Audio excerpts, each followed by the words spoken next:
Hi, I'm back. It's all change here. We are now the Sheepish podcast, formerly known as the Sheep and Cheerful podcast.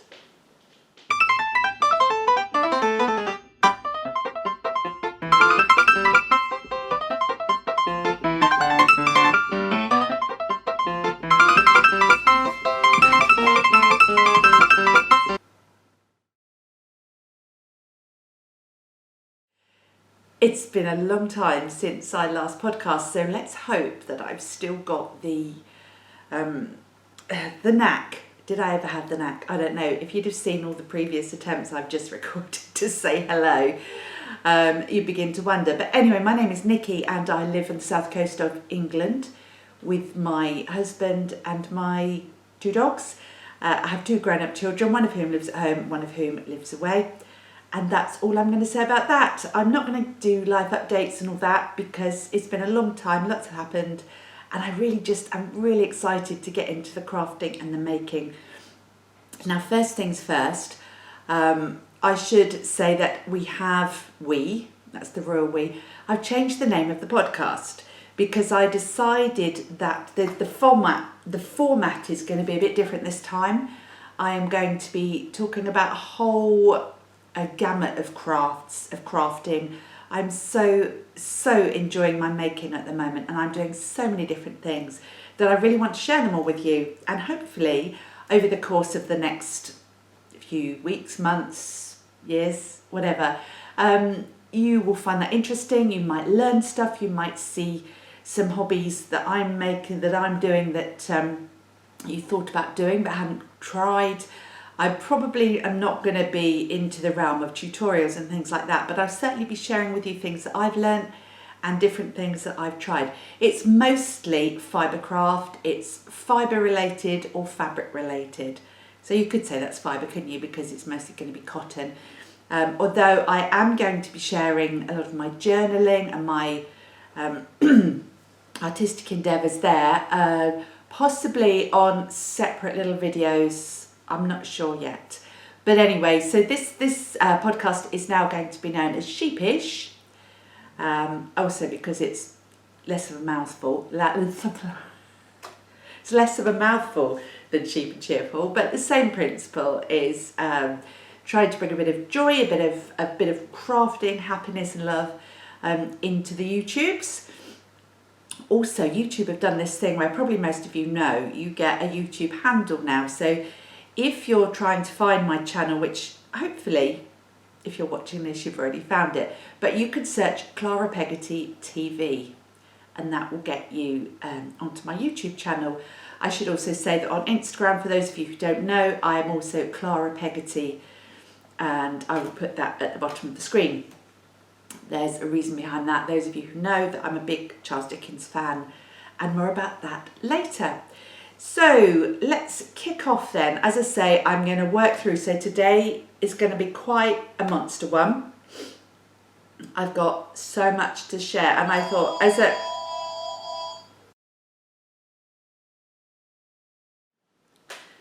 Right, I'm not sure where I was. True to form, the telephone rang. And now I'm a bit lost where I was. I think I was basically saying that I'm going to be talking about all my crafting things. And sharing with you. I said I'm going to do some journaling bits. I may do a little bit here and there about books because we're coming up to my favourite time of year, which those of you who have been following me for the last couple of years or follow me on Instagram know that I do a Christmas Carol read along every December. Well, I read it and I invite you to join me, so we'll have details of that later. I'm going to do a giveaway as well, which I'll talk to you about at the end of the podcast. And I think that's probably it. I hope that hasn't been too disjointed, but I think we'll just jump right on in. I'm going to start. Oh, I know, I was telling you about what I'm going to do, the segments, wasn't I? So yeah, knitting today, crochet, we've got some sewing, some quilting, some English paper piecing, and a little bit of dressmaking talk. I think that's, not journaling today. I will, as I say, do something about that a little bit later, perhaps next week. Oh, and spinning as well. I have actually written it down, but I'm just not looking down at my notes. True to form. So let's jump right on in and let's stick with tradition and go for some knitting. Right. Excuse my cough. Okay, so it's been, as we've said, quite a long time. I'm going to show you, I'm going to start off with a couple of finished objects, mostly one finished object and one pair of socks that I have put on Instagram a little while ago, but some people may not follow me on Instagram and I thought it would be nice to show them again anyway. So I have my autumnal socks. I love autumn, I love the season, I love anything seasonal anyway.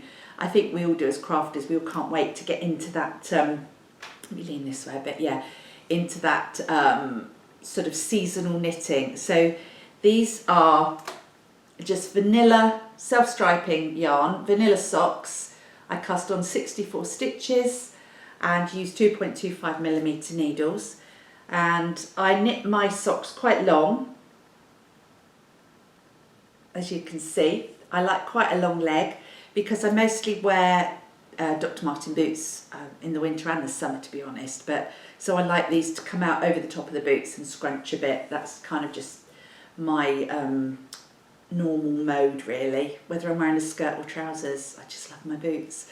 So yeah, so I do in here. I did a fish lips kiss heel. So this yarn is from Desert Vista Dyeworks. It's called Pumpkin Spice Zombody. So it's part of their zombie series, part of her zombie series. I bought this last year actually. I ordered it for autumn last year, but I didn't take time to read her turnaround times. And it took a good couple of months to come, by which time, you know, I was thinking about Christmas knitting. So I missed the boat there. So I've got another one of her skeins of autumnal colours upstairs, but I won't be getting that knit this year. I also put in, for some reason, these black stripes here, because I thought that might be fun. I don't really like them very much, to be honest, but then I did them on both, obviously, because they needed to match. Other than that, yeah, fish lips kiss heel. So this mini came with the skein of yarn. You see that speckled? I don't normally use a speckled for heels and toes. Oops, there's some sort of hair there. But because it came with the set, I thought, may as well. And then just a standard wedge toe. So that was my autumn pair of socks this year. I have got another pair actually, which I've got on the needles, which I will share with you now in my hokey bag. This was, excuse me, I have an irritating cough, and yeah, it irritates me and I'm sure it will irritate you. I bought some yarn from Molly Homespun House this year. I haven't bought her yarn much before, but that's her tag. I'm sure most of you have seen this. She's obviously a very popular dyer, and I bought Favourite Flannel, which I just fell in love with. Let's just show you that. It's so gorgeous. It's just such a warm colour with oranges, reds, browns. It's just beautiful, this. Really, really beautiful. I think you can see it. I'm sitting quite away from the camera, but I think that's okay. And it came, no, it didn't come with a mini. That's the mini that I'm using by contrast with it. I had that in my stash. And I am knitting the Bundled Up Socks by Mina Philipp, Knitting Expat. But I've had this was part of Mina's, it wasn't her New York sock collection, it's the one she did the year after. And I bought the sock collection and she released a sock pattern every other month, I think. And this was, I knit this once and I decided to go back and knit these again. And so this is where I'm at. There you go. I hope you can see that. It's so beautiful. It's just knitting up so beautifully. They're top down, as you can see.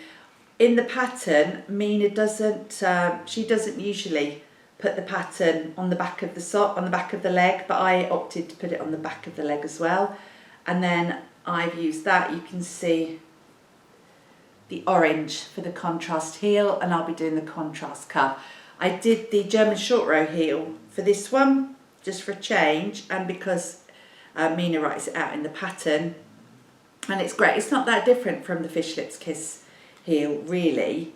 It looks a little bit different, but the actual technique isn't that different. And I really like the look of that heel. So, and then I got, I don't think you'll see this, I did buy a little, excuse me, stitch marker. Can you see that? I'm killing my stomach on the table here. It's a little ghosty. And when I bought the yarn from Molly, I bought a stitch marker too. I was in a very generous mood with myself. But I'm pretty sure you can see those. I hope so. I hope that's... If for some reason this is too far away, do leave a comment below so that next time when I set up, I know to be closer. But I feel like you haven't got a screen full of my face if I'm a bit further back. So anyway, so that was a sock in progress. So I show you that now because it was my second autumnal sock, although I did put it to one side. I can't knit that pattern whilst I'm watching telly, or if I'm in the dark, or if it's darker light, because you have to do a little bit of finagling with your stitches, and I found that I just couldn't do that. Every time I tried to do it when we sat down and watched telly, I went wrong and ended up having to unpick it, so that was a bit of a fail. I should say also, I have knit some other bits and bobs in the last week or two, which I would love to show you, but they are gifts, and they're gifts for my daughter Hannah, who people who've watched the podcast previously will know. She lives at home with us. She's 25 and she has a habit of, she doesn't watch the whole podcast, she just whizzes through to see if there's anything that I made for her. So I'm not going to show those till after her birthday, and we'll have a little Hannah gift thing going on. Right, so that was a finished object, the socks. I haven't talked about what I'm wearing either, have I? Which I deliberately put this sweater on so I could tell you about what I'm wearing. This is one of my favourite sweaters I've ever made, quite frankly, and it's the Campside Drop Pullover by Alicia Plummer. I'll stand up a bit so you can see. There you go. So it's such a comfortable sweater. I really can't recommend it enough. And it's basically knit from top down, bottom up. Top down, I think. Do you know what? I can't remember. I've got it on my phone. Let me just check. Do forgive me. I deliberately got the details up so that I could tell you. What does she say? Cast on and worked in around. Yeah, it's bottom up. I apologise. It's a bottom up one. It is, yeah, by Alicia Plummer, who is Alicia Plums on Instagram, or Two Little Plums, I think is another. Yeah, Two Little Plums. And basically it's just a series of eyelet patterns which start off up here. They start off quite far apart, and then they get closer and closer and closer till at the bottom you've got quite dense eyelets. You can see that it's knit straight up virtually from the bottom up, then you split for sleeves, and then you do the front and back separately. The sleeves are all in stockinette, so there's not a problem. It's got these lovely relaxed drop shoulders, which I really, really like. But on top of that, the yarn, I absolutely adore this yarn. I hope you can see it well. If I do that. And this yarn is by Birdstreet UK, which is John and Claire Bird in Bristol. And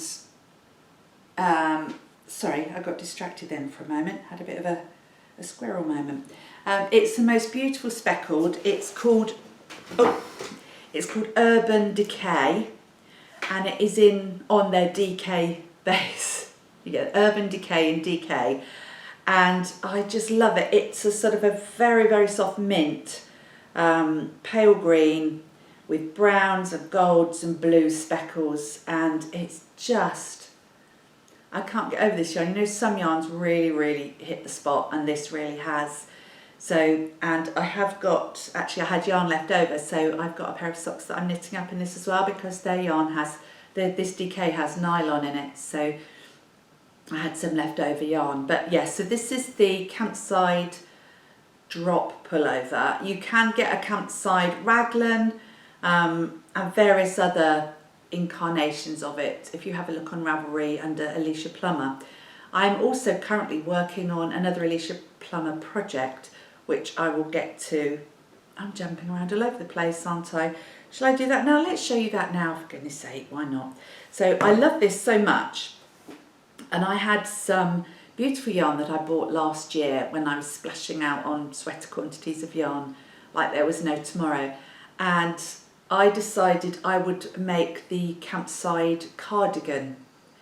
So this obviously Campside Drop Sweater. Campside cardigan, as you would imagine, is the same pattern, but it's cardigan, and I say this is the same stitch pattern, so it's got the eyelets and so on. So I cast that on at the end of August, and I've got it here.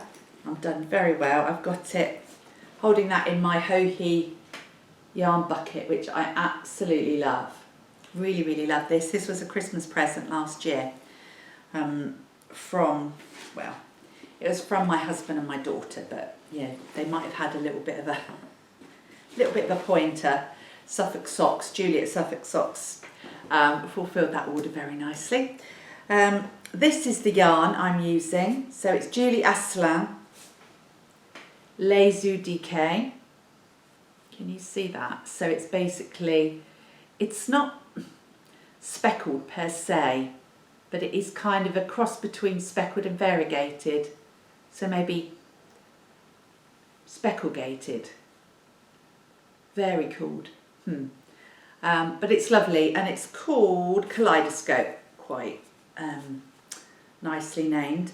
And it's 90% superwash merino and 10% silk. And again, those of you who know me know that I don't tend to use silk, simply because of the way it's farmed. But every now and then, you just throw caution to the wind. It's absolutely beautiful. And I bought this from a yarn story, again, ironically, in Bath, so near Bath and Bristol. The dyes, that's the link there. That's what it looks like in the cake. And this is the progress of my cardigan. It's quite, okay. So as you can see, I finished the body. And you can see there, hopefully, because I can't see the screen now, you can see the eyelet pattern getting wider apart as it goes up. And then I've got one sleeve is virtually done. Second sleeve is almost done. So if I put this on, which actually might be something I later regret, over the top. So I've got, hang on, that's it. Talk amongst yourselves for a minute. There we go. So that's, now this cardigan has a very wide button band, so I'm not quite sure where the shoulders are going to sit at the moment. But I can't really see in there, but if I turn around, you can see the back. So I've got campside upon campside. My gauge has been a bit interesting, but actually it's coming up really nicely. I tend to have, I knit with quite a tight small gauge, so I usually go up a needle size. With the sleeve, what I've done is, because this is superwash and excuse me, because I don't know quite where the shoulder is going to sit, I'm not entirely sure when I want to start my cuff. So I've knit down to where I think I will stop, and I put the stitches onto scrap yarn, and then I should wait until I've got both sleeves done, put the button band on, and then I can just come back on and add the ribbing or any extra length that I need. The sleeves are quite generous, although wearing them over another sweater. But I've knit sweaters where the sleeves have come up tight because I knit quite tightly and I didn't want that. You can see, look at that splodge of pooling. That's about the only bit of pooling I've had. I didn't alternate skeins because it's random and because it's split by the eyelets. And I think that's worked quite well. And actually, the sleeves look really quite reasonable. The sleeve jewellery, can you see that? I'm hoping you can. I've got on the sleeve I'm working on, and what I've tended to do, I did this sleeve first, and you can see I've got a few here. I put in stitch markers on all the decreases, and I had to fiddle with the decreases because it was going to be way too big, so I decreased. You start off with, I think, every 5 rows, and then about here I changed it to every 3 rows, and down here I went to every row until I got to the wrist width that I wanted. But what I do, rather than do, look, I'm going to have to stand, feel like Titanic. As I work down the second sleeve, I take the marker of that point off the finished sleeve, put it on the second sleeve, and so I'm constantly transferring the markers, the stitch markers there. As I reach to that point, I then transfer it to this sleeve so that I know, for example, here I'm on the decrease every 3rd round, and I'm soon to get to the decrease every round, and then I will move these across. It just works for me anyway. But I say it's a bit difficult to show in terms of this because of it's 3 inches, the button band both sides, so that's going to be an extra 6 inches on the body of the cardigan. But anyway, love that, really enjoying that. I'm endeavouring to get that finished. Oh, hang on, let me pull the wrong sleeve. I'm endeavouring to get it finished in the next, oh no, hang on. In the next week or so. Well, I want to get the sleeve finished this week and then the button band because I have got some other projects that I want to give my attention to. But yeah, so that is the Campside Cardi, which I've really enjoyed, and I really like her patterns, Alicia Plummer, and she seems like a real sweetheart as well. You know, we don't really know people, do we, on Instagram and things, but certainly she does seem really lovely, and that, whether it should or not, it makes a difference.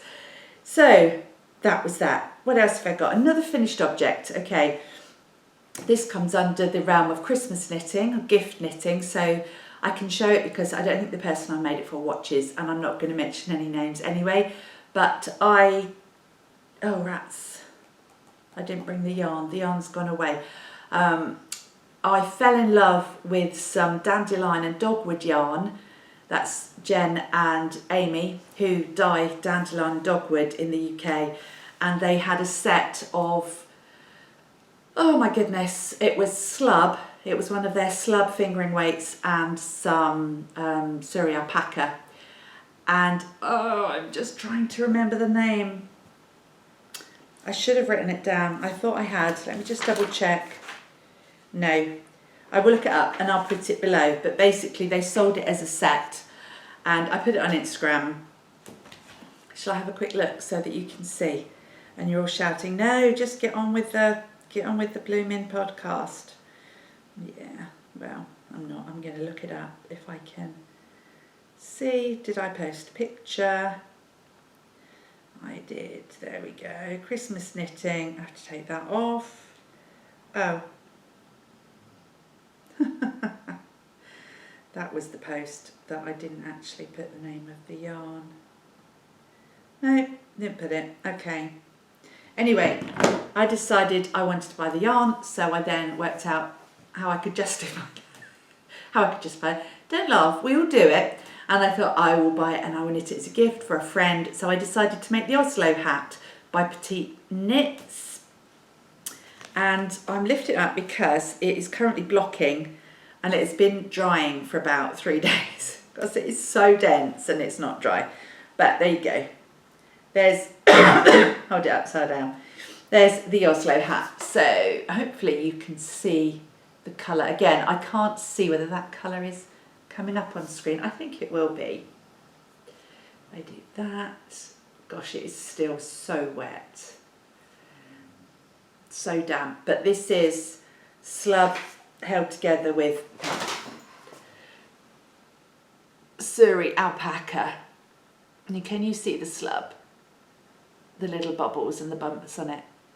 It's so pretty. I mean, the pattern, I think it's very in, this pattern.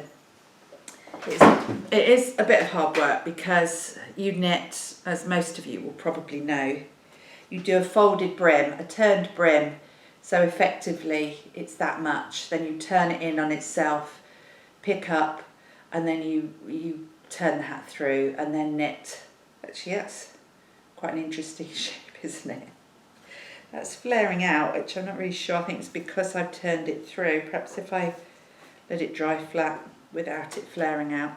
Anyway, I knit that, oh, Tidepool, that's what it was, the colourway, Tidepool. I knit it on 3.5mm needles and I got gauge, but I found actually it was quite hard work. The gauge was quite dense, so I wasn't sure. I mean, it's turned out really well and it measures exactly what it should measure, so I'm really pleased with that. But that's the Oslo hat by Petite Knits. Okay, moving on then to some more. They're really, oh, I have one more FO to show you. Goodness. And this is in a project bag that I've made. This is the squishy project bag. The pattern for the project bag was by Erica Arndt, who is Confessions of a Homeschool Mum, Confessions of a Homeschooler, who I've been watching a lot of her tutorials and podcasts lately. And this bag I did put on Instagram. It's all quilted in the middle. Now this patchwork section was some fabric or some patchwork that my late mum had made, and that I've sort of inherited all of her patchwork odds and ends that she didn't ever do anything with. So I decided to try and make them into some bags, or to use them at least. And I think this works really, really well. This navy sort of lightweight denim was from my stash. It's lined, it's just got a plain lining, and it's got a great drawstring. This I will talk about more in my sewing section, because I made quite a few of these. But look what I made, or who I made. Isn't she cute? And it is a she. Her name is Lydia. Hello. Can't believe I just did that. So there you go. And Lydia is a little monster. She's terribly cute. There you go. And she is knit using my hand spun yarn. I had some hand spun yarn, the tiniest and tiniest of amounts of hand spun yarn. And she comes from this book here by Rebecca Danger. And I'm sure many of you will remember or know of Rebecca Danger. But I just thought she was so cute. And she is, now the thing is, my niece is called Lydia. Her other half, whom hopefully will be her husband soon, is called Lucas. So when I saw in this book the monsters, Lydia and Lucas, which are the two little baby monsters, I thought, that's it, that's a done deal. So yeah, I had to knit them. So they will be having those probably at Christmas. And I put a little ribbon on Lydia. There, again, there she is. Can you see? I'm not sure which is the best way to hold her. So again, she was knit, not sure what size needles I used in the end. Oh, I've semi-made a Lucas as well. I've got a legless Lucas and a lovely Lydia. There you go. What a pair. Actually, this probably isn't going to be Lucas. I think I'm going to use some more hand spun for Lucas in a different colour. But oh look, what a couple. They're holding hands. Lucas is knit using some moustache yarn, self-striping sock yarn. And I have made his legs. They're just not attached yet. So his legs are going to be... You are, Lucas, you're going to have some legs, I promise. I won't leave you legless. Oh, that'll be Lucas. The eyes are just some safety eyes I bought from Amazon. And the stuffing, again, was just, I had some in my stash because, you know, who doesn't? It's just some polyfill stuffing. So, yeah, that was Little Lydia the monster. Okay, let's move on. I have some socks. Again, this project bag was one that, again, my late mum made, and that came to me in a bag of bits recently. Now, this is another gift. These are a pair of socks. These are the Cinnamon Swirl socks by Jooles Hill, So Sweet Violet. I'm just finding a picture for you.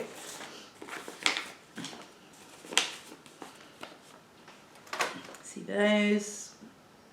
I have made some amendments to this pattern, but it was a Decay yarn and I wanted the basis of the measurements and the numbers, plus I wanted a bit of the stitch pattern. I finished the first one and you will recognise the yarn that I have used for this sock. So yeah, it blends in onto my sweater. This is where I've used the Urban Decay Birdstreet yarn again. I've got their label, here we go. And I said Urban Decay, didn't I? Urban Decay, Decay. That's their tag. And it is 75/25 superwash merino nylon. I mean, I don't really need to show you the ball, do I? Because you've seen it on my sweater. And this sock is, I really am too far back, I think, but never mind. This sock is sock number 1, and I've turned the heel on sock number 2. And see that little stitch mark? Can you see that waffle? So cute. What I've done, the amendments now, this is a toe up pattern. Jooles uses her own beanie toe, which I really, really like, and then what she calls a go-day heel, which I think she said also some people call the Flegel heel, but it's a bit like a go-day. So if you do any dressmaking, you see you get that triangular shape, but it starts narrow. The point is at the bottom of the heel, and then it goes wider. But actually, it's a really nice heel. I'm a bit lazy doing heel flap and gusset, but this actually is really good. Now the stitch pattern is slightly different. Let me give you the glove puppet version. You can see that quite well. Can you see that? And on the pattern that Jooles has designed, this sort of chevron, not chevron, this twist only goes up to about there. And then she changes colour, and then the rest of the sock is a slightly different pattern. It's slightly less patterned, but actually I really love that pattern. I think it looks really, really pretty. So I've just kept that going and obviously stayed with one colour. I've also made this a turn down cuff to make it super squishy, because I know the friend I'm making these for wears shorter boots and likes to have a turn down cuff, or she could wear them as slipper socks. So I probably could have done a bit less here, to be honest, but I was making decisions as I went along. And then I've done a long rib there that I'm turning over completely, so you get your cuff there. And they just are so, honestly, they are so squishy and so lovely. So yeah, and I'm knitting the small size, pretty much on gauge, and it seems to be working. So again, cinnamon swirl socks there. They're a lovely quick knit. These would have been done if I hadn't made a stupid mistake. Last week I went to Rye on the train to get some dress fabric, which I will talk about later. And I took the socks I took the sock and I was posting on Instagram, you know, this is where, oh, I've turned the heel, I love this heel, started knitting. And then yesterday when I came to carry on, I realised that I'd done probably about that much more. But again, Jooles is someone who doesn't put the pattern, this pattern doesn't go all the way round the leg, it stops in the front. But on the first sock, I put it all the way round the leg because I prefer it as such. Clearly forgotten that on the train knitting the second sock, so I merrily knitted the leg and I'd only put the pattern on the front. Dummkopf. So I've had to pull it back to the heel, and then it took me a couple of goes to work out what row I was actually on because I'm a bit rubbish at reading my knitting sometimes. So that's that. Okay. What else have we got? I'm not sure what's in this bag. It's another pair of socks. I'll save that for you. I think we've got a couple more items. I will show you. Will I show you those? No. We'll hang tight on those, and I will just show you progress on my Kyla shawl that I've been making. And again, this was an autumnal cast on, but it's taken a bit of a back seat now because of the gift knitting and the 500,000 other projects I seem to be working on. So this is the Kyla shawl by Isabell Kraemer, and this is the progress.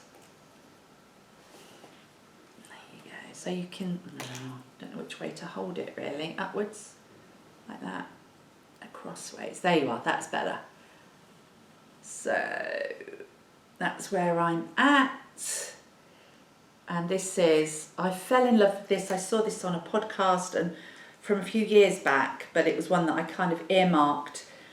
And I have when it comes to autumn and winter, I so love all the mustardy yellows and the golden browns and things like that. And I had my eye on this colour. And this is in fact Linen Quill from Pearl Soho, of the half and half wrap fame that everybody was knitting. I was knitting, but decided I didn't want to make it, so I pulled out the little bit that I'd done. But it's honestly, it's such a gorgeous yarn. I can highly recommend this yarn. There's not much linen in it, but just enough to give it a little bit of drape, and also to give it the little white flecks where the dye hasn't caught it so much. So this is mustard seed. And it is, and because my specs, I can't read with these on. 50% Highland wool, 35% alpaca, which adds to the drape, and 15% linen. So it's such a lovely blend. I really, if you can get yourself some of this to try, and it's such good value yarn as well. And they have a huge range of colours. So I should know because I've got half. But yeah, so Isabell Kraemer, it's not a TV knit, obviously, you can tell that, but the lace pattern, you know, the repeat is the same all the way through, but I've obviously got quite a lot of work to do on that, so we'll just have to see how that goes. Might end up being an after Christmas knit, but it doesn't matter because I'm definitely a process knitter as opposed to a product knitter. That said, I do want that shawl. But yeah, I just enjoy the process of the different projects, really. That's my big fun thing. Okay, that's probably all I'm going to share with you for knitting. So we'll sign off for that, and I've got a little bit of crochet to show you. Okay, time for some crochet.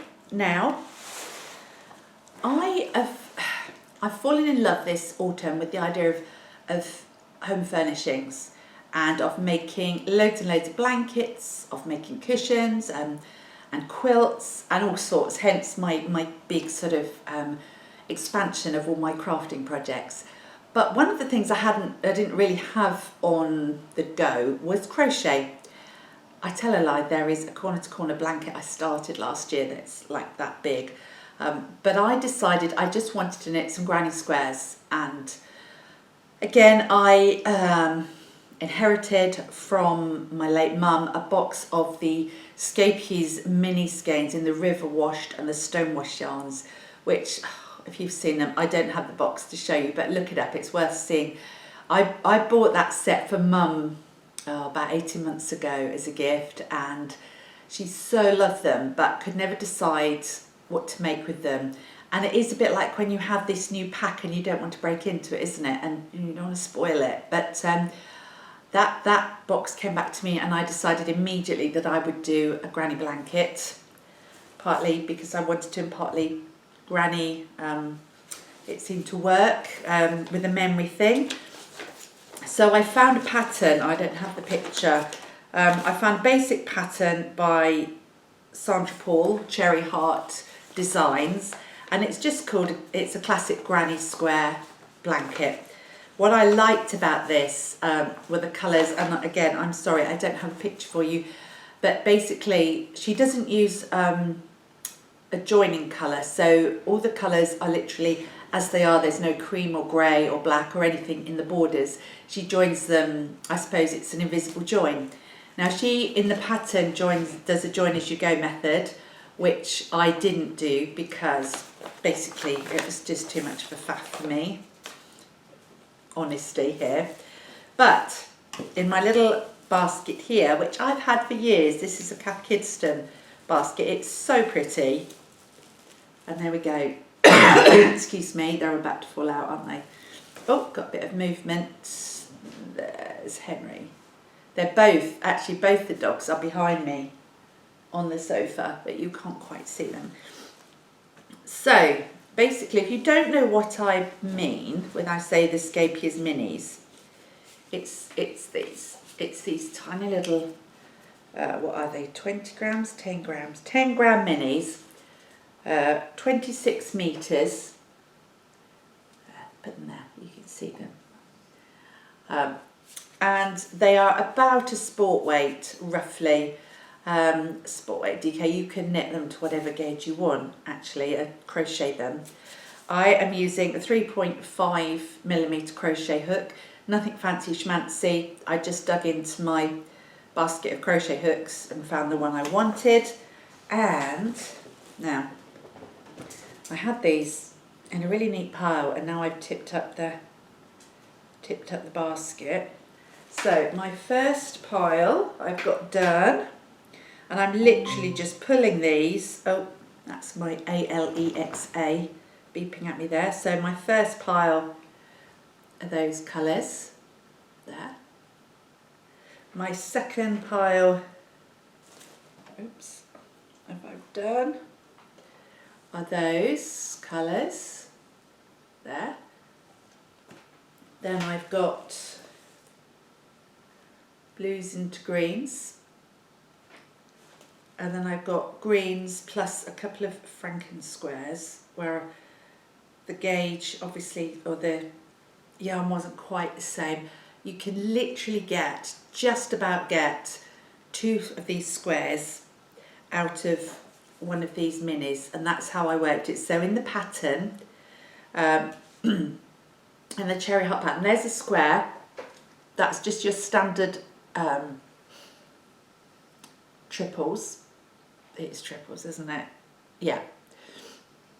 Now, Sandra has you stopping after 3 rounds, and I elected to do 4 rounds, partly because I've fallen into that trap before and made, oh, they're really sweet, they're really little, and then it takes you 500 years. So I thought I'll make them a bit bigger, plus that size, 4 rounds, I can get two squares of each colour. And I have a very, very little bit left over.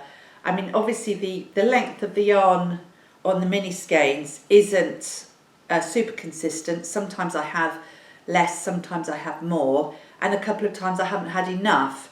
Now, as I said, that could be to do with my gauge when I'm making them. I've got 2 here, I think, that I've had to sort of just fudge, but that's fine. I may use those, I may not, but... And I've got one with a white border because I ran out of the pink. It's a bit odd really, but it doesn't worry me too much because for the most part I am getting two squares from every colour. I've got, I think I worked out that there's 60 balls, 60 mini skeins in every box pack. So I can get 120 squares. And that's another one I'm just, so yeah.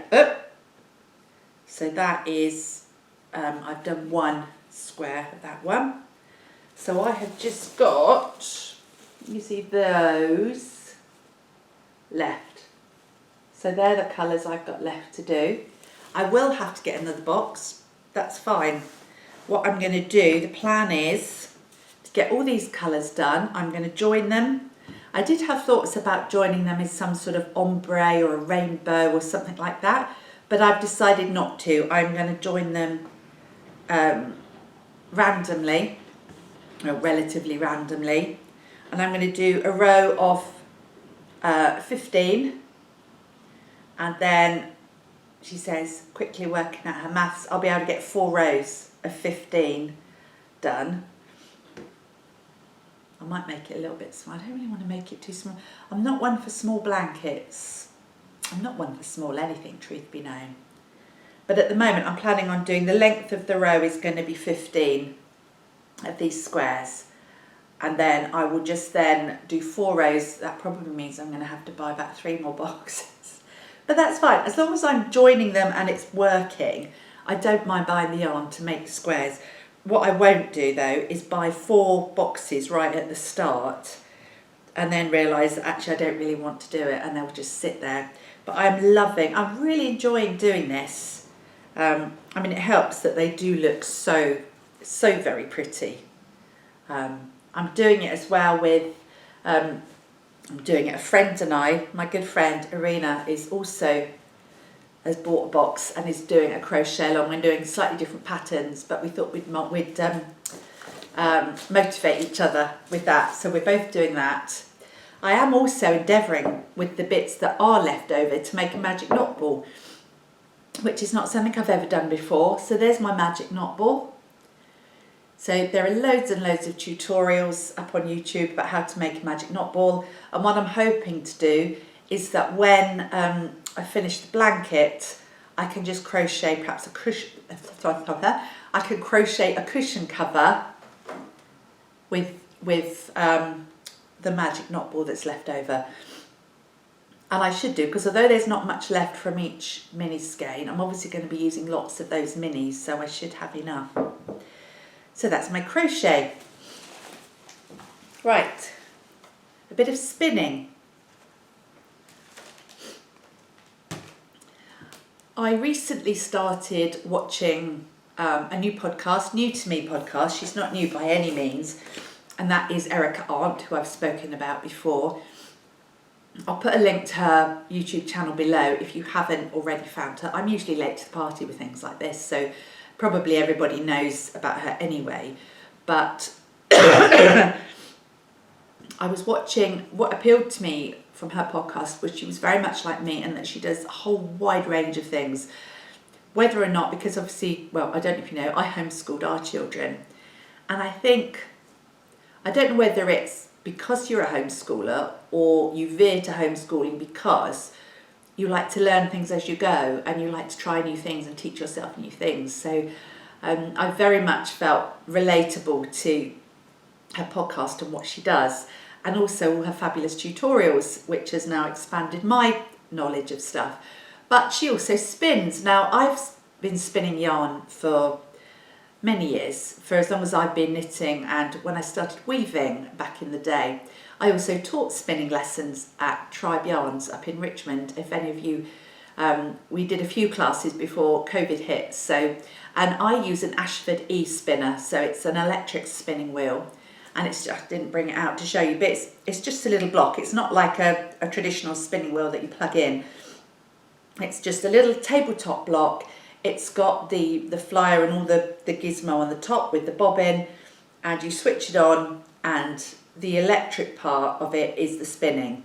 So you still have to do the drafting and the feeding and controlling the fibre as it goes in. So it's by no means a cop-out. The only difference with this one is that you don't treadle, you don't control the speed of the bobbin with your treadling, with your foot. And the reason I got it was because I hurt my back years ago, and I can't sit and treadle. That treadling motion is not good for my leg and my back. So I got an e-spinner and I absolutely love it. It's been great. It's only, I think it's the Mark II, and they've got much more much more funky ones out now. This was fairly new in the day when I bought it. But anyway, that's what I do my spinning on. I had some spinning fibre still upstairs that I tucked away when I hadn't been doing it. So I pulled that out. I was super tempted to go online and buy loads more, but I was very good. I thought, no, again, I've got to try and build up to this. Don't buy a whole load and then it just sits upstairs, because, you know, it's kind of what's happened in the past. So, although I have just ordered some, but that's for a specific purpose.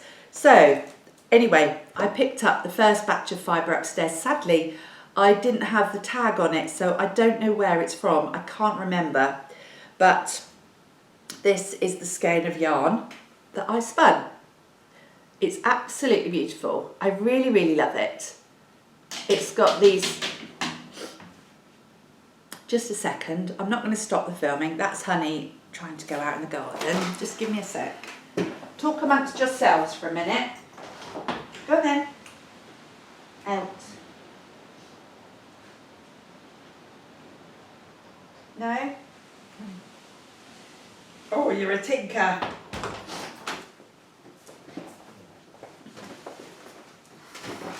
She's such a tinker. She stood there and looked, decided it's really, really windy out there, and decided she didn't want to go out. I think she wanted some attention. But anyway, this yarn, yes, so it feels like it's more than just merino. It feels like it's either got silk or bamboo in it. It's these beautiful lime greens and golds. It's really bright. It's got a halo. Actually, it might well have some alpaca in there as well. It's definitely got a halo going on.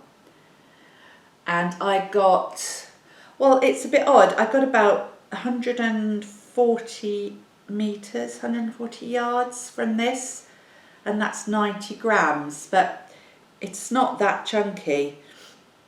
And it may be that if there's alpaca in there, alpaca is a heavier yarn than something like merino. So, yeah, it might be that. I don't know. It's probably a Decay, averaging out a Decay weight, I'd say, which is fine. I'm more than happy with that. And I may well use that to make another monster, one of the Rebecca Danger monsters, because at the moment I'm spinning for the fun of it, not intentionally for any particular project. But that was really, really nice. I was so pleased to get back into spinning. I use a short backward draft, is it, or a short forward? No, short backward draft, and I just did a standard 2-ply on this one. So I spun 2 bobbins, then I plied them together, and that's what we got. I'm currently working on, and I just finished a bobbin last night. The next fibre I bought was from Hilltop Cloud. Katie at Hilltop Cloud dyes the most wonderful top. Excuse me. And this is one I've had for a while as well. Dyed March 21, says in here. It's 90% South American wool, 10% viscose tweed neps, and 100 grams. And oh, I love tweed. I'm into all things tweed at the moment. So this is the fibre. Okay, see that? Yeah. It's sort of tealy, bluey, khaki. It's so pretty, and I don't know if you can see the neps in there. So that's half of it, so that's 50 grams, and this is how it's spun up onto my bobbin. Can you see that? That way, that's probably better. I keep being very conscious, I'm looking at the viewfinder and not the actual camera, so I apologise if my eyes are looking elsewhere. It's quite tricky when you do that. But this is really, really lovely. So I finished the first one. I'm going to spin the next 50 grams, hopefully over the next week or so. I'm trying to do a little bit every day. And then I will ply that, probably again, just go for a standard 2-ply. Excuse me, Honey, come here. Settle down. Come here. Sorry about that. I'm just going to give her a little bit of a...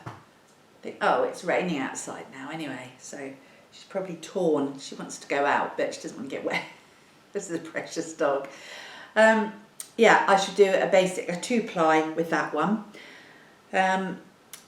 then I suddenly got the urge. I was looking at all the Instagram posts around Rhinebeck, and one of the girls, the ladies I follow, Laurel, who years ago I made her one of my alchemy blankets, and we've kind of followed her ever since, but she's a designer now for knit collage, and oh my goodness, I mean their yarns are just stunning.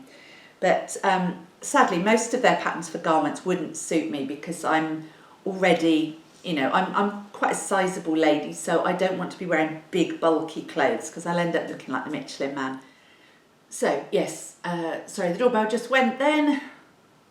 Not done too badly with interruptions this morning.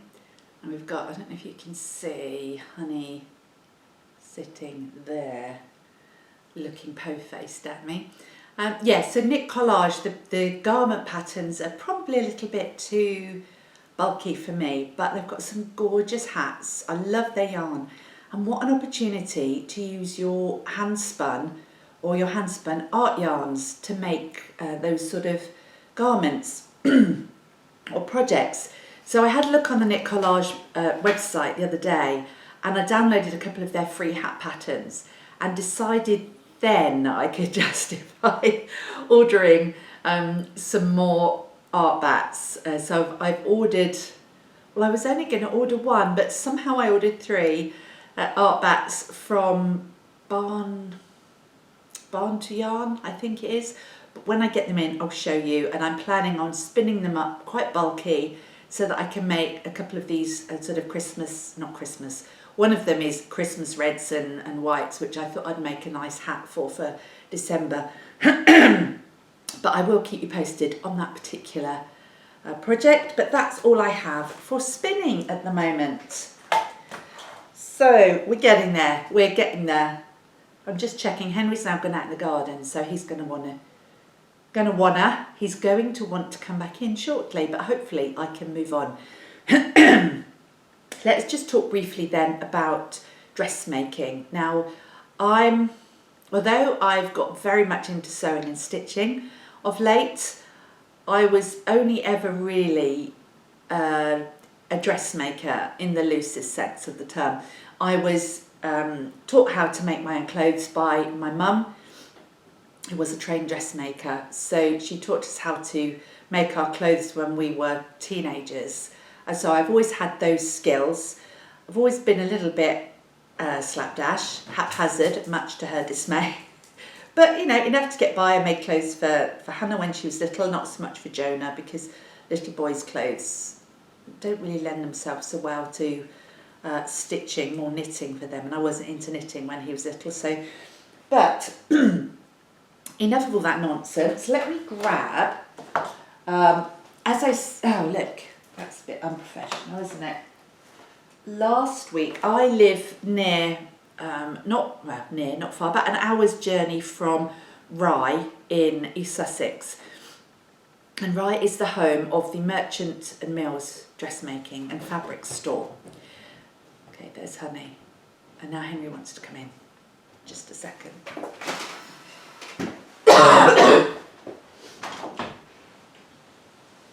Good boy.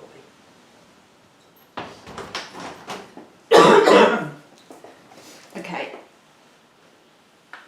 All this nonsense around here.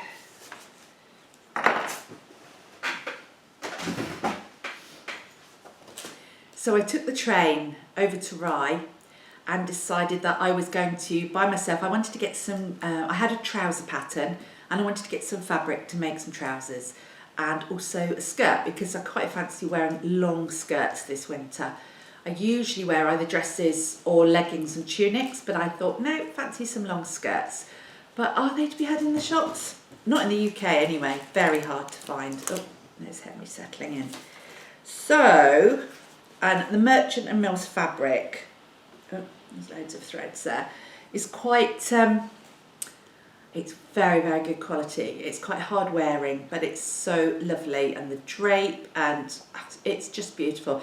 It's not flowery, you won't get anything flowery or ditzy over there. I want to say it's more utilitarian, but that makes it sound a bit ugly, and it's not ugly. It's perhaps more classic. I don't know, I'll show you what I bought and you can make your own mind up. So I already had this trouser pattern, that I bought a couple of years ago with the hope, and I'm just trying to take the price off. I suppose it doesn't really matter, does it? £14.50.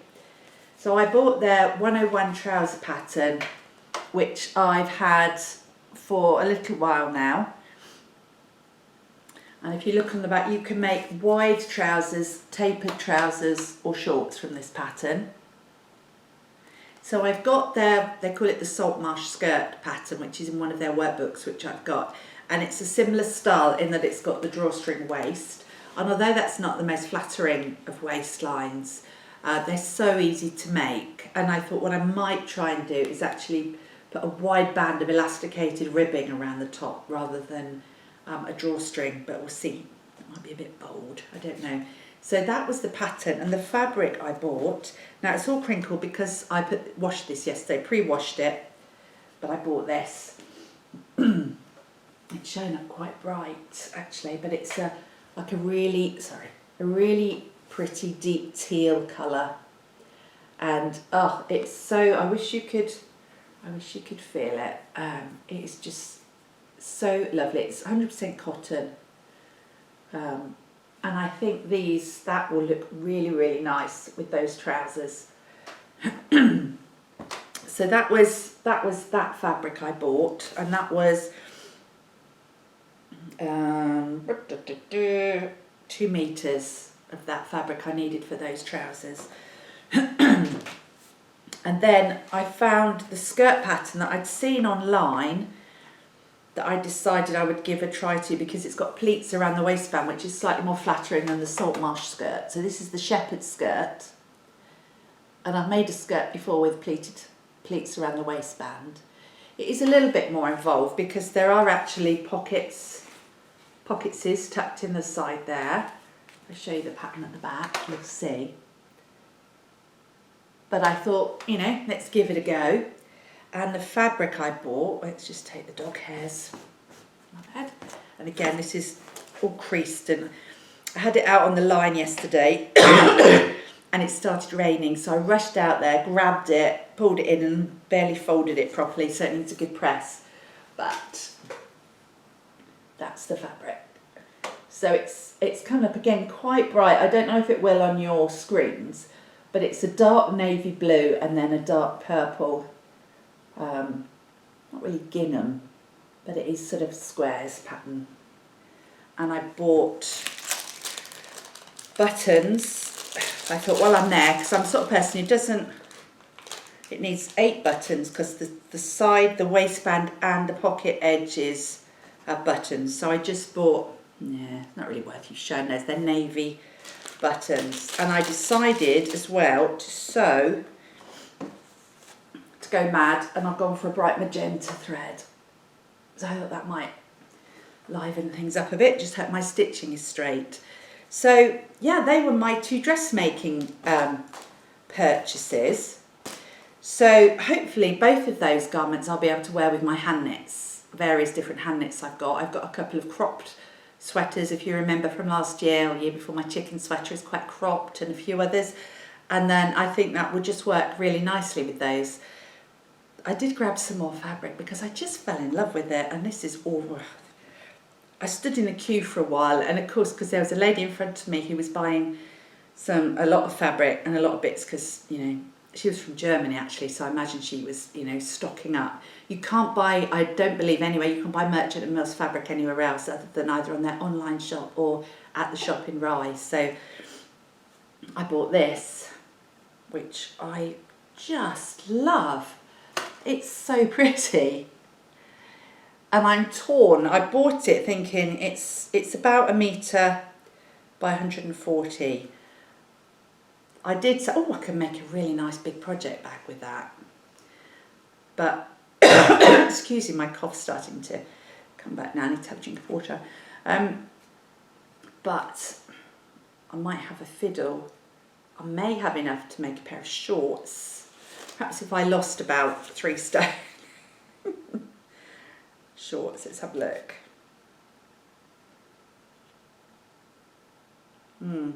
It's quite possible I could get some shorts out of that. Obviously not this time of year, but we'll see. but I just picked that up. That was in their remnants basket. And I just threw caution to the wind. So that's my dressmaking. I have a love-hate relationship with dressmaking. I do love having hand-sewn clothes. But I'm not so keen. I don't like cutting out clothes. I really don't enjoy cutting out clothes or cutting out the pieces for clothes. But we'll see. I shall make those and I shall report back to you. Okay, let's move on to some general sewing. Okay, so just moving on to some sewing now. As I said, I've discovered this new to me podcast, Erica Arndt, and she has so many bag making and quilting tutorials. I've been in love with quilting for about the last year, and I have made several quilts now. I have put them on Instagram. I'll talk about those in a minute, but I've been making some more bits and bobs, shall we say, and really enjoying it. So the first project bag I made, I put it in the other room, was the squishy project bag that I made with the fabric from my mum. And I so enjoyed making that I had to make some more. So I made this one, which again it's got a lovely pretty blue lining. And this is fabric that my mum had made, patchwork fabric from a jelly roll. And I just put it together. So the bag is fully quilted. So this whole bit here is squishy, hence the name, the Squishy Project Bag. So I really like, these are such good size as well, these bags. I mean, if you look kind of, it's silly, isn't it? I can't wear, whatever. Anyway, they're really, really good size bags. So then I made 2 Christmas ones, and I made one and gave it to a friend. I gave it to Irina because I knew it was right up her street. And then I made this one and kept it because I loved it so much. You can see that fabric. I had this fabric from last year, from when I made some other Christmas bags. It's so pretty. And I have quilted that. So I've free motion quilted that, which is one of the first times I've ever really free motion quilted anything. So I did that. I was really pleased with that. And again, I've got, what have I got in there? Oh, I've got a secret project in there. And then I put the blue ribbon. And again, love it. Absolutely love this. So then I had decided that I wanted to make an Advent project bag.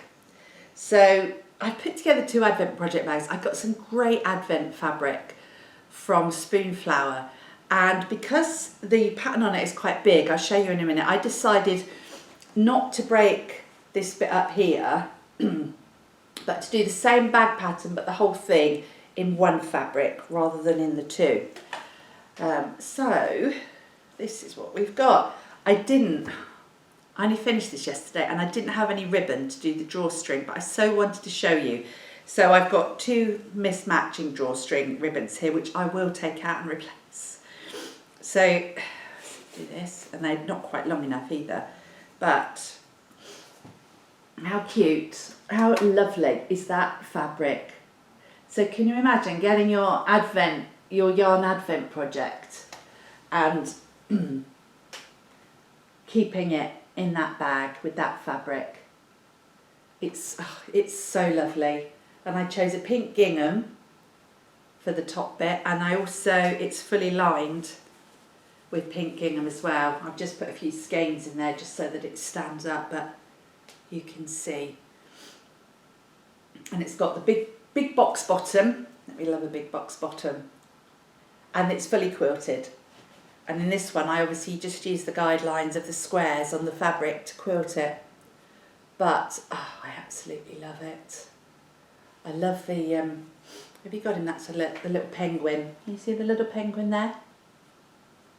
And then you got the gingerbread house on the 14th. Various different ones. So, oh, was I holding that? There. So I really, really love this. I'm so pleased with that. So that will be my Advent bag. Now, I did another one. I made a second one, and to make it more Christmassy, I put a gold a gold sort of metallic-y top bit on, and this bit I really didn't have any ribbon I could put on this one, but I did exactly the same. It's exactly the same bag, except it is pink gingham inside, but it's a slightly different fabric there to the pink gingham that was in the other one. But again, you can see the size of it there. It's so good. So once I've got my head in the game and got some ribbon for this, I'm going to do a giveaway for this bag. And I will tell you the details at the end. So if anybody would like to have an Advent project bag with all these cute little characters on here, stay watching till the end and I'll give you the details of what you need to do to enter to win. And I will get it sent to you, so that post allowing, obviously in the UK we're having a mail strike, but post allowing you'll have it in time for December the 1st. So that will be my giveaway. I'm so enjoying making things that I think I will make things to my heart's content, and then we'll just have lots of giveaways. So that was that. I then made a little notions pouch, which again is super cute. This was fabric from my stash, and you can see it's all sewing notions. Bits there. I got these really funky zips. I really like these zips I just got them off Amazon actually. And then I've lined that one. So this was the first one of these that I made, with the cute little tabs that match the lining. And then I made that one, really liked it. Again, this is fully, it's lined with batting, although it's not quilted, but it's quite squishy and soft. I felt that was a little bit too long and not wide enough for my own feelings with that. So I decided to make another one, but I would make it a little bit wider. And I needed to make something for my sister's birthday present. So I made this one. And again, I'm so thrilled with how this turned out. I didn't have quite enough in the size of the fabric, so I just seamed it, joined it down the back, and you can hardly notice that. And then you've got the two little pink tabs, you've got the yellow zip that I think actually works, yellow and teal, or the yellow and aqua, which works really well. And then inside it's a plain white lining, but for my sister, what I've done is she wants to start doing EPP. So I have put together a little kit, so with some papers, a hexie template, some needles, the Soline glue pen for glue basting, what else have I got here, an extra glue and a magic pen, a disappearing pen. Not disappearing pen, the ink disappears, not the pen. And then you can see, I actually forgot to put a coloured line in that one, but that's fine. But you can see it holds plenty of room. I like it slightly wider. I think it's just, for me, aesthetically, I prefer the slightly wider one, but they're both fab. I really like them. And again, I might be making a few of those as gifts in the future. So the last thing I made sewing wise, and I had a go at this at the weekend, and it was one of those things that I wish I hadn't started. No, that's not true. It was the little round, I can't think what she called it on, I got it there.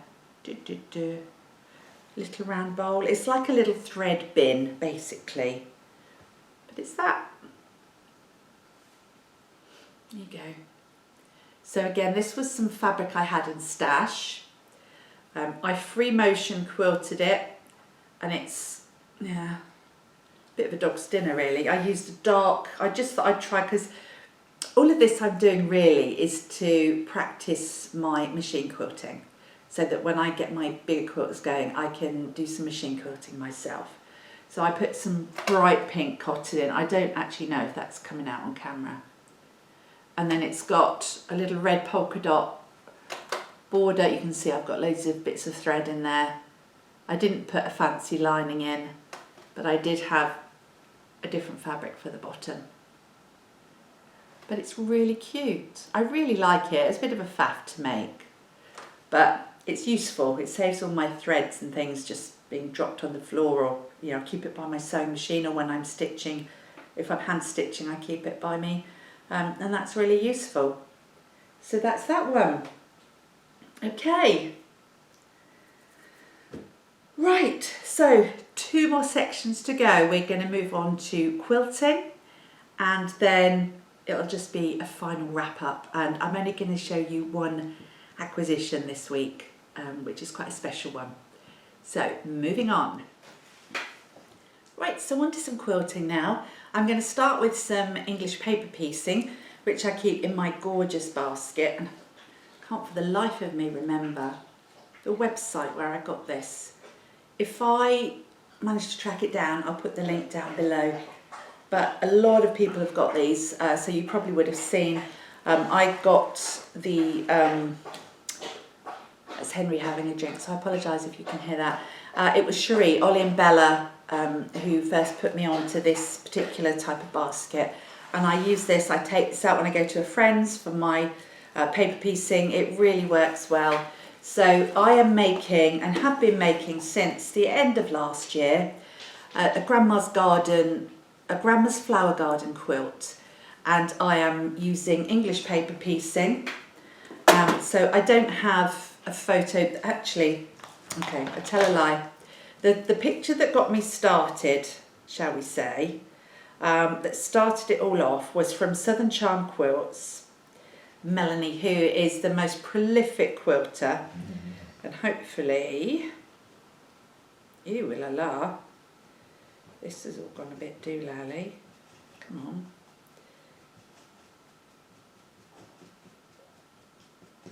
Oh my goodness, let me just try and, I was going to show, here we go, no show, close, that's it. So, the picture I saw on Instagram that started me all off was that. I hope you can see that, and not me just lurching across my table. I'm really going to have to do something about this distance. Fell in love with that, so I decided, I went onto the internet and got a very basic how-to pattern. I'd never done English paper piecing before, so this was less than a year ago now. Got myself the supplies that I needed, and I made a start, and basically I'm using 1 inch. A friend from way back, a podcast viewer, had sent me this template, which is really great, and it's got the 1 inch hexie, which is, when you say 1 inch hexie, it means the length of the edge. It took me ages to work that out. So that is, she says, hoping, like lasers, that I am right, and I haven't just totally embarrassed myself. Yeah, that's right. So the inside of that red border is 1 inch. So the hexagons I'm using are 1 inch hexagons. Now with hindsight, slightly bigger might have made it go a bit quicker. But hey, I'm not one to shy away from a big project, as you know. So I decided to use those. So I got myself some paper pieces. I did buy, oh, these are looking a bit mullered now because I reused them.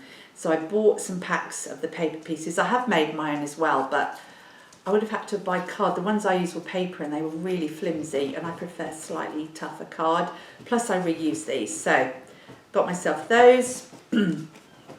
I use the glue basting method. So I use a Soline glue pen like I bought for my sister, and I cut out the fabrics and I wrap them and glue baste them onto those hexies. Hopefully you can see that.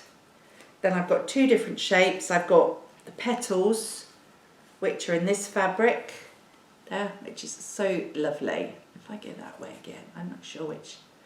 And then the actual flowers. This is one of the flowers that I've just recently finished. So I have three rounds of colour, and then I border them all with this neutral, with this sort of grungy ivory colour. And then what happens is that the petals then go all the way around the outside. You'll see in a minute. I'll hold up the quilt as I've done so far. So this has now got 13, I think this is 36, no, there's 18 hexes around the edge, then 12, so that's 30, then 6, 37, so there's 37 hexagons in each of these flowers. The fabric I'm using is mostly Lina Anderson fabric because I wanted the kind of the slightly muted tones, the browns and the blues, and there's a little bit of pink and lilac you'll see, but the Lina Anderson fabric is very distinctive, but it's so pretty. So I thought, right, we're going to go for fairly tonal, calming colours. And I bought most of my fabrics from Cowslip Workshops, Cowslip Studios. I'll put the link down below, which is a fabulous crafting shop in Launceston, down in Cornwall, and also Coast and Country Crafts, which is also down that way. So they're the two main people that I buy the fabric from for this particular quilt. So this is one that so you construct the flowers in rows, and just to be confusing, I've come in from both sides just to mix it up a bit. But so you make up them all, and then you stitch the rows, then you stitch the rows together, and you've got your flower, then you stitch all the flowers together to get your quilt. And I will just show you, I did put a picture of this on Instagram, but I will stand up to show you this. So this is a year's worth on and off, because this is obviously a project that I just pick up and put down. So we'll start there, that's one, that's the edge. So the next bit, and then next bit. So it is long at the moment and not tall. 5 rows wide, no, round that way, and 3 rows tall. I'll show you the back. I've taken out the papers of all the middle because I reuse them. There you go. That's an idea, isn't it, of what the back looks like. So you can see where I talked about the petals surrounding the centre flower. So I don't have a particular size in mind measurement wise, but I want it to be a generous size. It won't be as big as double bed size. I won't get that far with it, but it will be at least a good single bed size, I think. Although we will probably keep it in the lounge, to be honest. I'm not going to keep it up in the bedroom if I've spent 2 years working. When it's finished, when the quilt top is finished, I am going to hand quilt it as well. So I want it to be start to finish hand sewn. So bear with me on that one. I probably won't show that again very often because it is slow progress, but I just wanted to encourage you all really, because it's such a lovely, it's so nice to be able to pick up something that's just hand stitched, and it's calming and it's quiet, and you don't have to rush. You don't even have to do a big project like that. You could just do a cushion cover. I've really got into hand stitching of late. I really enjoy it. I've been doing the Pretty Fabrics and Trims seasonal mini samplers, which again I've not shown you today. I've taken pity on you. But again, stitching those has been so enjoyable. So with regards to bigger projects, I've got I'm going to show you the Lina Anderson fabric. For quilts, I keep my project fabrics in these plastic tubs. So that's one of the fabrics, and you'll get the kind of idea. I'm sure many of you will probably recognise the style of Lina Anderson, and she's on Instagram. They're all dogs and sewing and cats. And then we've got a really lovely tealy blue version. So I've got these in here, so every now and then, oh, I've got Christmas fabric there, that needs to come out. I sit down and I cut out loads of hexagons and glue base them so that they're ready to sew.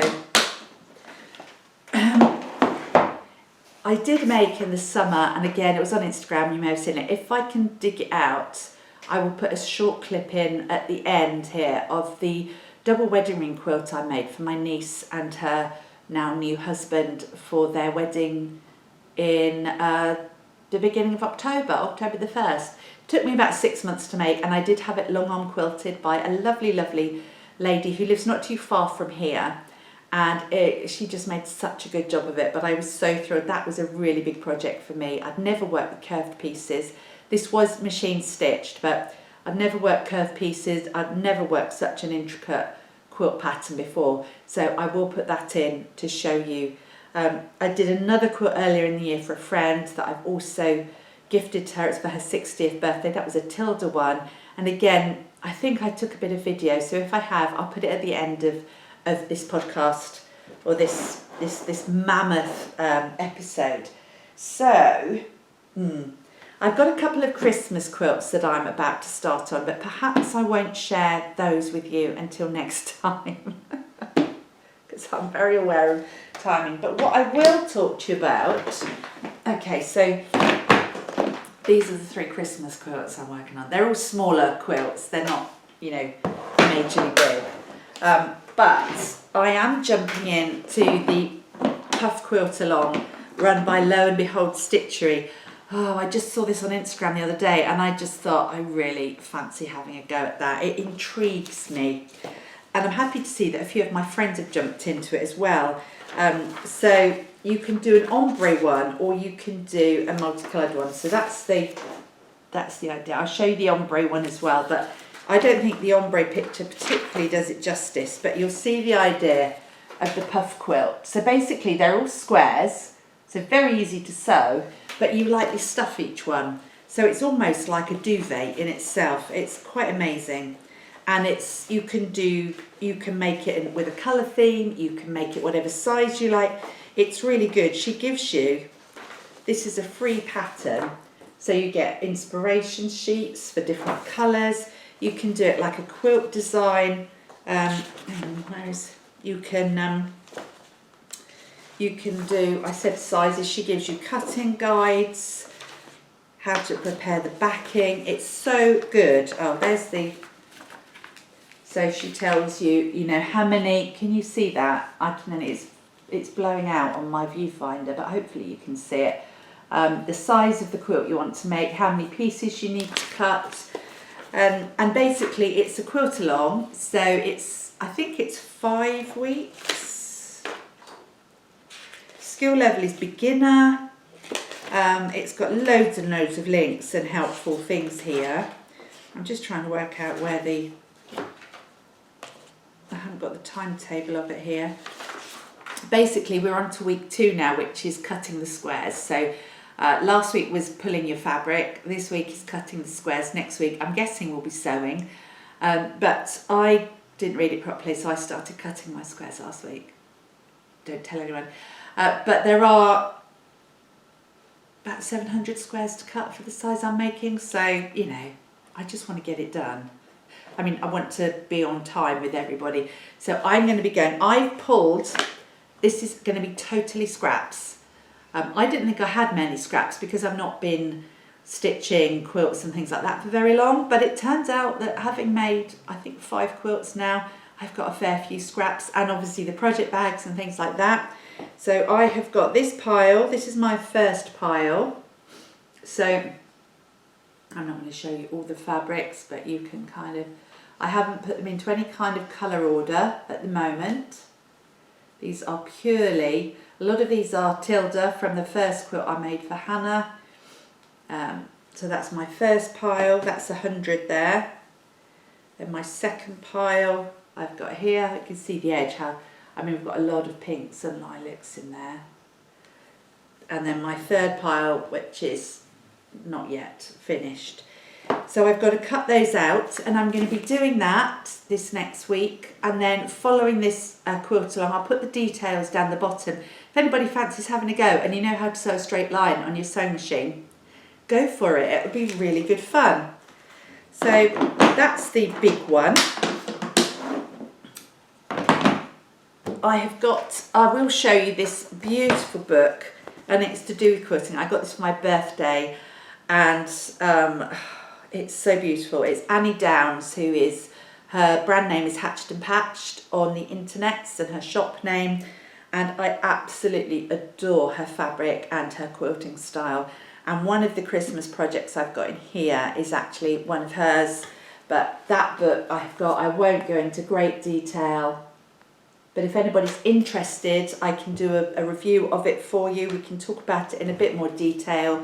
So if you are interested, leave a comment down below and I'll do a short little book review of that separately. I've also got another one which I could review, which is a Tilda, but it's quite old, I think this one. It's Christmas Crafting Gifts. And I saw that on a recent trip to London. I've absolutely fell in love with it. I've got quite a lot of Tilda books, and I always want to make things and then curse and swear because they're so fiddly to make. But I'm sorry, but Father Christmas is in pyjamas. Really. I'm going to have a go. There's another one, snowmen. Here we go, snowmen in pyjamas with little earmuffs on. Sorry, little earmuffs on. So again, I can talk more about that if you're interested. Leave a comment below. But those two things. Two more things to talk about. One is an acquisition. I have been, as you know, if you follow me on Instagram, you know that I've been knitting a prayer blanket, or I am knitting a prayer blanket, or what's known as the Coziest Memory Blanket by Kemper. I've been working on that for a year now, nearly a year, and I decided to use all the mini skeins from Lay Family Yarns Squiggle Village annual sort of yarn club. So I've been collecting those. I am a little bit behind, because I stopped for a while when I had a real knitting dip in the summer, which is probably why I picked up so much sewing. But I've got all the minis now, so I think I'm about 4 months behind. But the blanket is coming along well, and I am either contemplating scripture, praying over friends, praying for the world, things like that whilst I'm making it, which is why it's taken a while, because it's not something I just pick up willy-nilly. I like to be thoughtful and mindful while I'm making it. Anyway, as the last month's minis were recently released, Kelly also had Natalie from Remembrance Pottery create special mugs for Squiggle Village as a kind of memento, and I just bought one. I had to buy one. I was quite lucky because I didn't know when the update was, and I went online and they were already in the shop, and all the large ones had gone, but I managed to get a small one, and here it is.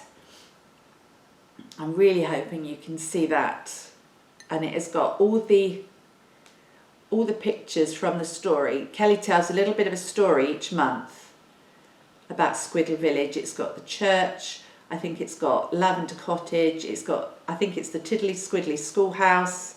It's so pretty, and it's glazed in there. Nice handle. I don't know that I'm going to drink from it.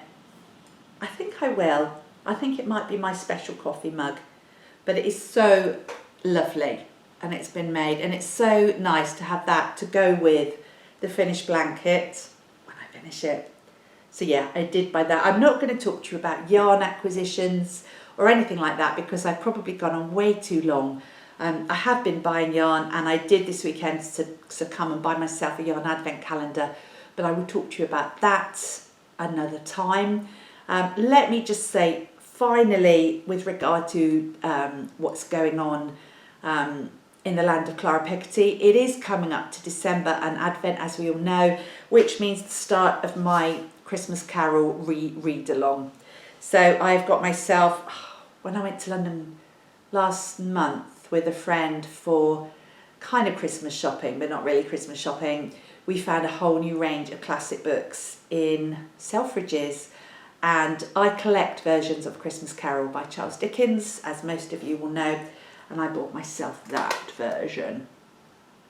It's gold leaf on the edge, well, gold coloured leaf, and the paper is beautiful. It's glossy paper, and they've got illustrations as well. It's such a lovely copy, such a lovely version. I think at the end, where's this one? Like that. They're really pretty.